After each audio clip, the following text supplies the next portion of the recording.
So anyway, so I've got my reins crossed, okay, and I'm not going to use just a straight pulling back motion, okay. This is going to be kind of, and you have to feel for your horse, but what you want to do is you want to feel for the resistance and hold the pressure on the side that's giving you the most resistance, all right, until that side softens and he comes back, and then you swap to the other side.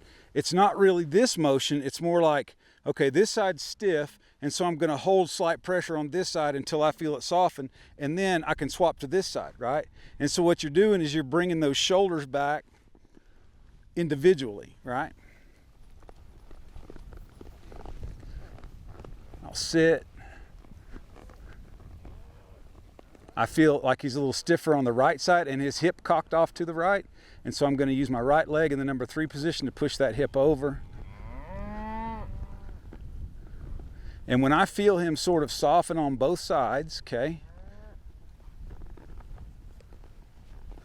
then that's when right there, that's when I'll release. I don't really care where his head is, like if it's coming up or what.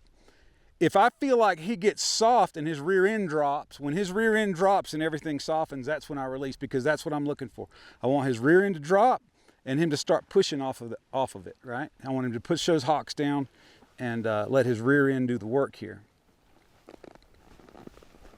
And again, we're trying to build confidence in this exercise. We're not trying to force him to back up the hill. We want him to be confident and comfortable backing up the hill, so that we can do it at any time that we want. It's just like you learning to do squats, you know, or the bench press. You're not going to load the bench press up with double the weight that you can lift comfortably. No, not the first time. You're going to start off with a lighter weight. His hip is cocked off to the left. There, I'm going to get him straight. And his feet, you see this horse needs a lot of conditioning.